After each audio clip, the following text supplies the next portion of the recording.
D-Wine on the board.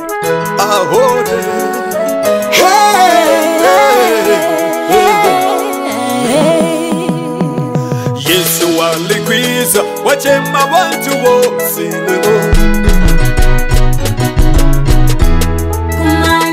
kumanya kulive utabisi nalo Amira utanya karani mwai Yesu wamkuti Mure wakusoreka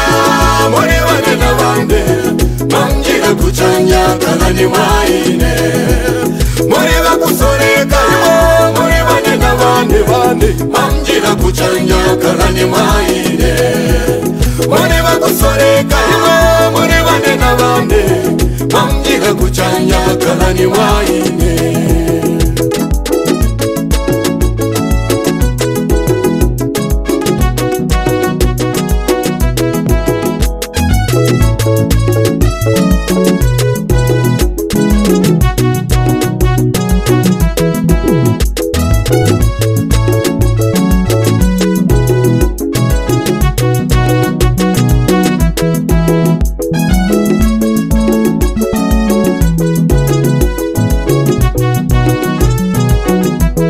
Kalamba zatumika sikuparazwa Yesu rero Yesu ndi mbonozi wacharuye chichose rero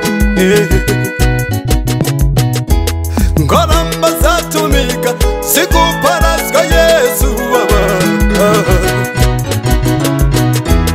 Yesu ndi mbonozi wacharuye chichose baba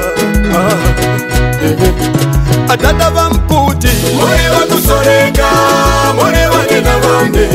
Amjila kuchanya karani mwaine Mure wakusoreka Mure wanena vande Amjila kuchanya karani mwaine Mure wakusoreka Mure wanena vande Amjila kuchanya karani mwaine mule wakusoleka mule wanena wande manjila kuchanya kalani mwaine mule wakusoleka mule wanena wande manjila kuchanya kalani mwaine mule wakusoleka mule wanena wande manjila kuchanya kalani mwaine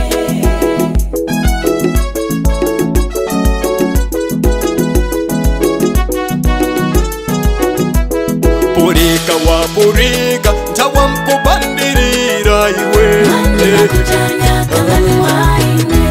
Saninge yimwe mbose Mupokerero umbirero manjila kuchanya kalani mwaine Purika wa purika Chawa mkubandirira iwe manjila kuchanya kalani mwaine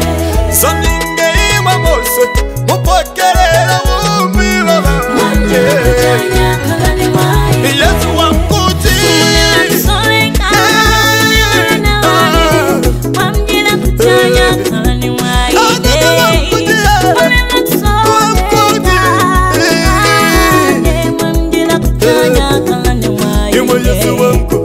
wale wakusoleka Yesu wamkuti